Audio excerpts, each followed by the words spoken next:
So tonight, turn down the 9-inch nails. So tonight, I am going to Dockerize this stuff. Throw it all in containers and see how we go. So first of all, I'm going to create a Docker image of the root server. Once that's done, I'm going to build the Angular front end and see if I can just get those to work as they should. Yeah, what I might do is build the Angular front end and throw it into the root server, just for giggles maybe, or I might keep it separate. I'm not entirely sure what I want to do with that yet, but that should be fine. Yeah, I might package it up inside the root server, because there's no reason why I would want to have a front end that's not connected to one specific root server, because that Angular front end is made specifically for one root server. It's not like I can have many root servers on there or configure different root servers. It's always going to communicate with that one, so it may as well be packaged up in the same thing. Yeah, so that alleviates a lot of that, which is good. But yeah, so I'm going to chuck it into Docker and see how we go with that. Alright, here we go. Docker build. Oof. On the way. Alright, so I don't know what time it was when I did this just before, when I started the Docker path, but what I did to start with was went ahead and made a branch called Docker on my GitHub. That's not my GitHub. Turns out I closed it. That's cool. That's neat. Alright, so the path that led me down was to basically follow this tutorial here, which was pretty neat. It is at DigitalOcean, blah, blah, blah, blah, blah, something crazy, whatever it was. It was actually really well written. And I'd fiddled with these Docker containers before, but I've used like Docker Compose and stuff, and not just, straight using a Docker file, or even building a Node.js app with it, like straight away. Like, I've edited them. I've never made one from scratch. Didn't really know what was going on with it. Super simple. Basically copy whatever this was, pretty much. I've made a couple little tweaks, like I wanted it in a different spot, wanted to use a different, like slightly different container. So I'm still using 10.15, which is the Node version that I run locally. So if I go node --version, I think I can just type v, right? Oh, oops, my bad. There we go. Yeah, 10.15.0. And 15.3 seems to be alright. Okay, so then what that led me to do, so I made this Docker file. I made a Docker ignore file, similar to git ignore. Fixed up my package JSON, added a couple of extra little bits in here, just, for giggles. Blah, blah, blah. And then once that was done, so with VS Code, if you've got like the extensions for it, once you've got a Docker file, a little thingy comes up. You can right click on it and go down to build image. And when you build it, this is a caveat for you. When you build it, it'll come up with pretty much just the folder name, right? So what you want to do is you want to add, if you've got a Docker account, slam your username on the front with a /, because you want to tag it. Otherwise, it ends up just as that. But I'm not going to build it again because reasons. No point. Anyway. So what happens then is once you've built it in VS Code, you get this little Docker dude down here. Then you get all these images, and you've got your local ones that pop up here. And so what happened was, when I said from node Alpine, Docker, smartly enough, downloaded the Alpine container and copied that whole container and then created mine from there. So what it did is it created that container, creates all this other stuff, copies that JSON, npm install, and then copies all of my files, copies this entire directory of all this crap that I've got in here, like my whole server, exposes the port. Now that was very important. The first time I made it, I forgot to expose the port here, and I'd have to do it every time in the command line, and that gets really annoying. So I went into my heavily commented out app.js file that I haven't changed in ages, found what port number I'm actually using, which is 4300, jumped in my Docker file, and added that. So environment port, expose 4300. Don't think I actually need this port thing here for the environment variable, but I've got it anyway, just in case. Yeah, and then so once it runs, it goes node app.js. I don't know why they have to be separated by commas. You can't just like have a whole string, but that's fine, whatever. Yeah, and so once you've got that up here, I had mine named just straight up Seraphim root server backend, trying to push it to my Docker hub. Wasn't working. Like, I kept coming up with nothing. He kept saying, oh, I can't push that to nowhere. I was like, what's going on? Turns out you do have to put your username in front of it. That's what I was saying just before. You've got to, tag it as that.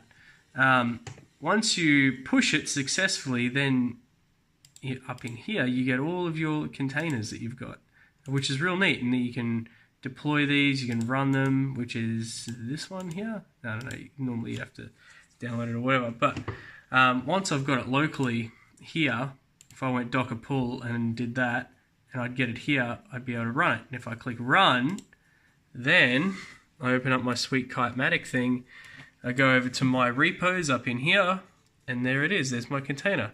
Create, I did, and I run it, and there it is. And we're good. And then if I go over to here and go to 4300, boom, it's Seraphim root server. Sick. Yeah. Oh, yeah, there you go. There's that little GET request I just sent there. Basically just getting nothing. But yeah, that's freaking awesome. So now I've got a full Docker build on the net, and anyone with Docker should be able to run this server. I'm about to attempt to build the branch server and throw it on this guy here. We'll see what happens. Alright, and now after I think it was like 2 hours of messing around, I finally got the branch server up and running.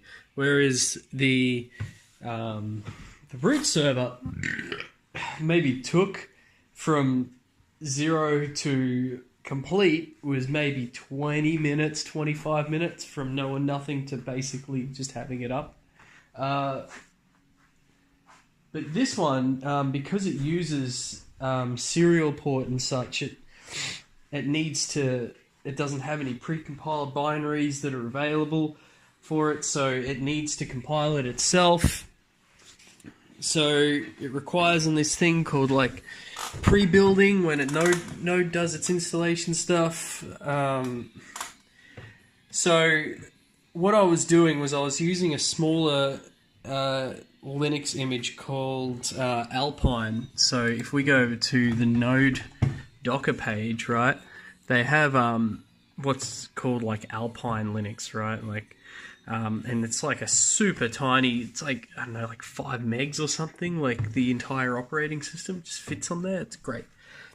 Perfect for these Docker images, right? But with that small size comes like no dependencies, no libraries installed, like nothing.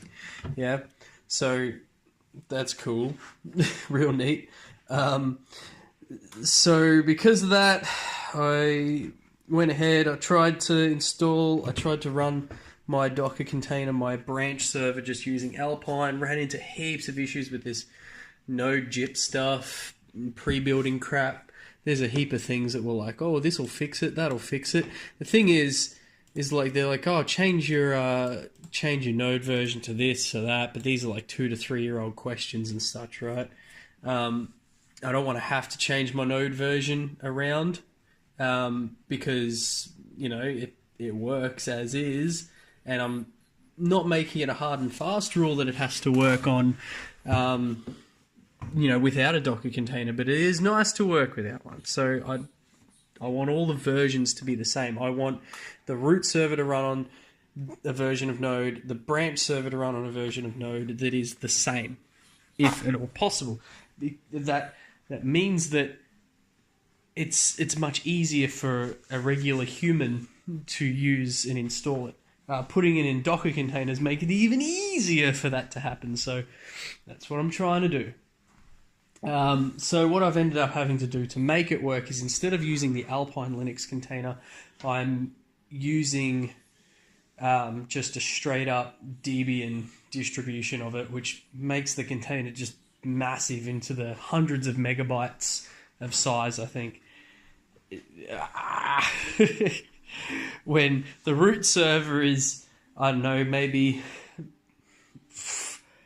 50 megs in size, if that, whereas this one's hundreds, and it's a branch server, and it's really not doing a hell of a lot. But anyway, whatever. That's the way it goes, right? Maybe later I'll optimize it, but for now it can stay like that. I'm not going to change it at this moment. But messing around with Docker tonight was pretty sweet. Like, I have limited internet here, like, because I'm running off my mobile internet here. And so Docker is really clever. It caches all of the stuff that you download and build so that it doesn't have to keep going out to the internet and grabbing it constantly. And you can make images from images, and it's really cool. Like, it's super fun. But it leaves behind like a lot of little things. Like, look at all of those empty containers that are just sitting there. Oh gosh, here are all the actual things that I've got. These are the images that I've tried. So yeah, there was 15.3 and 15. Now what I'm going to do, I am going to push this branch server, and I'm going to hit push, and that's going to run that. I haven't tried this yet for this branch, so if it throws me an error, that's going to be cool. Oh goody, look how massive that is. It's freaking huge. I hate it, but whatever. That's that, right? Then I should have another repository pop up in my repositories thing soon.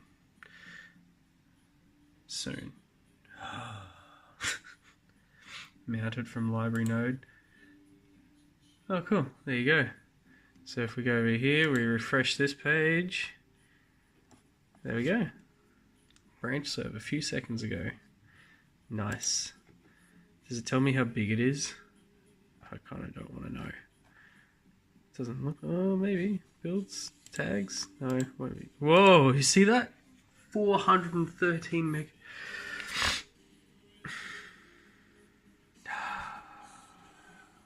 Lucky my data just got reset today. It's a couple of gigabytes I think I've smashed down the pipeline. I will not be updating this branch server very often for this Docker container. Oh my gosh. Oh well. Yeah. That's that. Alright, so here it is.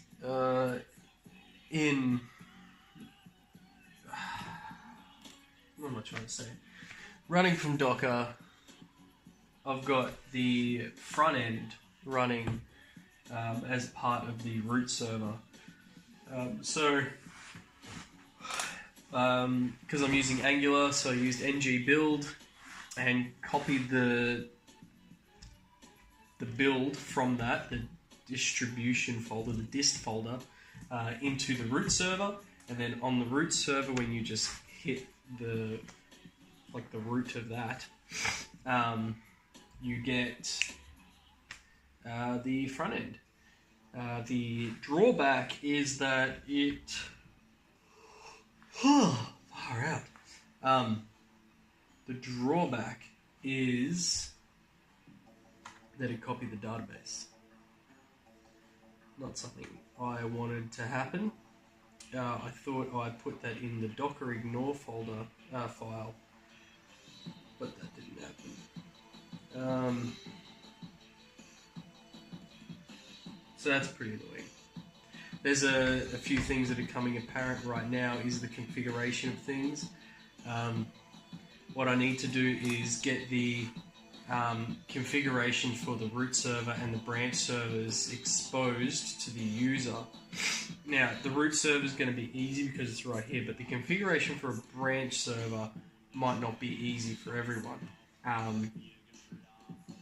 It's just going to run in a container. So what I might do is make not now, sometime, whenever, is make a user interface, like a little simple web UI that says what its ID is, or like that you can configure that branch locally and say, oh, what's the root server's API or whatever.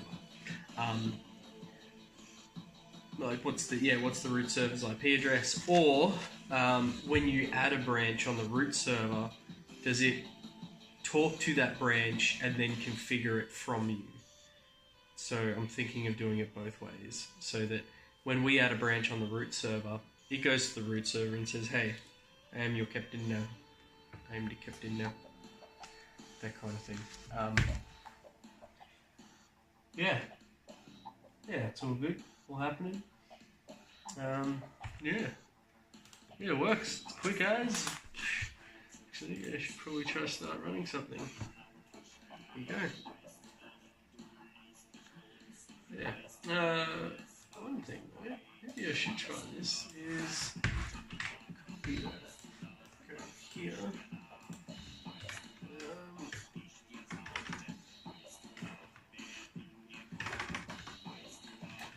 Christmas screen one. 4200? I feel like it was not 4200, it's 4400? 4400. Yep. Yeah. Oh, I don't have the front end running. Idiot. Yeah. Front end isn't a part of this branch server yet. Who'd have thunk it, right? Yeah. Anyway, that'll be up soon. I should probably put that. I don't know where I'll put that. Should I put it part of the root server? It's a lot for it to run.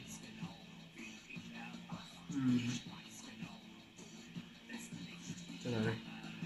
Think about it. Well, that might be it for tonight. It's 4 in the morning. I'm kind of wrecked, but I've Docker contained both of my servers, so that was the hardest part of this, was getting that to that point. But that wasn't even hard, right? Like, that was just some things I either didn't know or some hiccups I ran into. Man, it's nearly 5 minutes I've been talking about this crap. Yeah. Yeah, anyway, things are counting down, things are happening. Yeah, that's pretty much it. Yeah, actually, I think I will make it a part of the root server. The game screens. Yeah. Should I?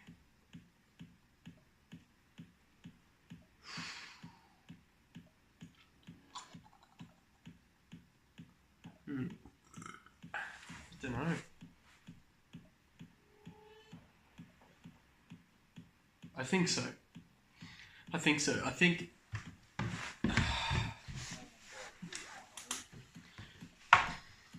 if you're going to have like a bunch of like 20 or 30 Raspberry Pis flying around the place, right? You're going to know the IP address of your root server, which is only just going to load the page the once, right? So you're going to request like a 3 or 4 megabyte file, bunch of files because it's Angular, right? Like it's a chunky ass website, but it only loads up like section once. Where it gets its media from is the branch server that it will be running on.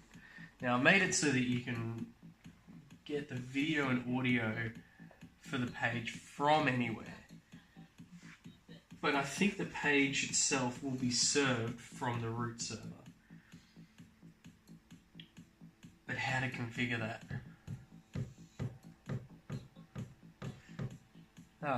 Easy. Yeah, easy.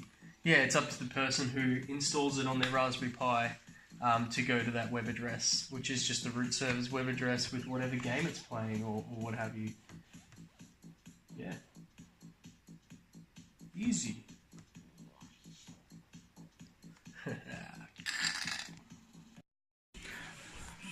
Woo! Alright. We got Docker rolling with both the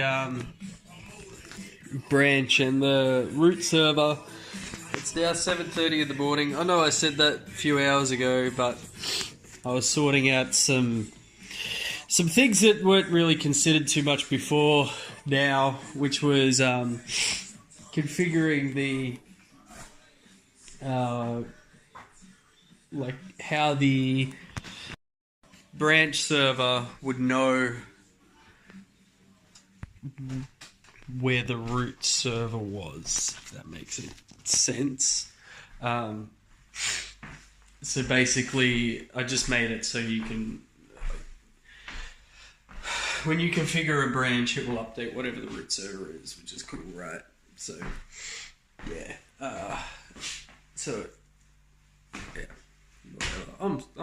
I'm so wrecked. This is nuts. This is should be next week when I start wiring everything completely, because it's pretty much like good to go. Program wise, there really isn't that much more to stop me going ahead now. So Kazia's almost finished the room, painting it and all that sort of stuff. So I just have to wire the rest of it up, and that's really it. It's done. It's done. Like, gone is the crappy Arduinos that I've been dealing with for this whole thing. I mean, even then, like, they're alright. They're not too bad. Arduinos are good at what they do, right? Like, you get them to do one little simple thing, 16 million times a second or something, right? That's cool. That's cool. Like, where is it? Like, this guy here? It was the coolest thing to have a radio. It is one of these things. Those little brass strips you can see there. Yeah. That was cool as. Having that implemented, which meant that we had wireless communication with those pieces of garbage before, and we still do. We still use them in the room right now. We use them for the old atonement room, but now that feels like ancient history. Now I've got a thing where I can tell it exactly what it's supposed to do. It's insane. I like this. I do have to figure out a better way to deploy this application, though. I do like that. I'm going to get more proficient with this Docker toolchain, though, because I've learned so much about it tonight. I mean, I've done some of it before, but as I said, like how it layers itself. You know, so you have a base image, and then you put another image on top of that, and on top of that, and on top of that, and then you put your little extra little program that only might be 1 or 2 megabytes or something, and then in the end, the only thing it updates is just that last layer that you slam on there, and it's really cool. So yeah. Anyway, rad as, I like it. Yep, 3.5 minutes of just talking to myself. I don't think anybody's ever going to watch these anyway. So to future me, why see those eyes and they go all wrinkly? That's because you were stupid and stayed up all night.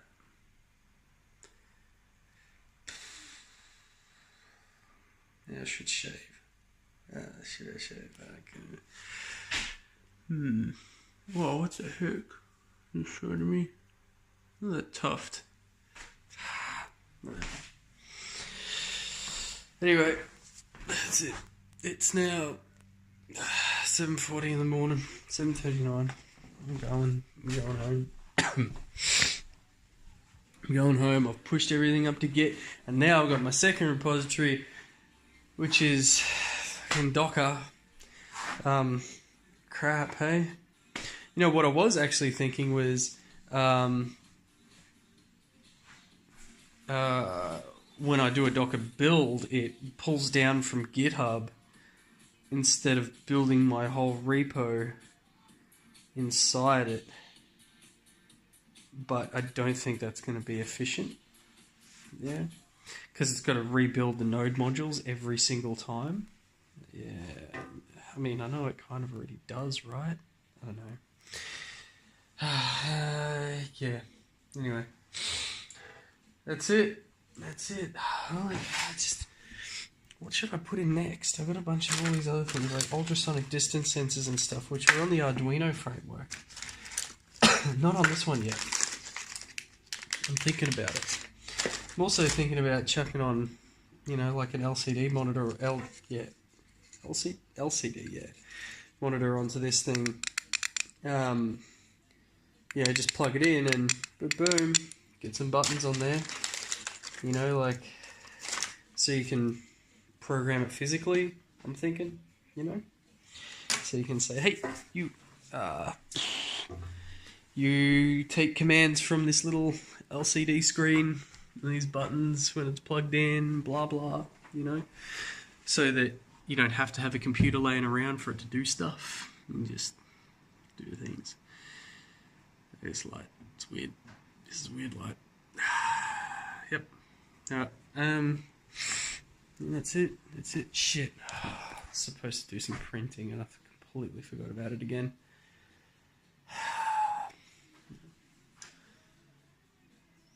Yeah. Alright. I'm off. That's another one done. Another week bites the dust. So I don't know how many weeks in a row I started doing this now. Did I start doing this last week? I think I did. Maybe the week before. Yeah, week before. Docker is working all night. That's the shit right there. Yeah, fuck yeah.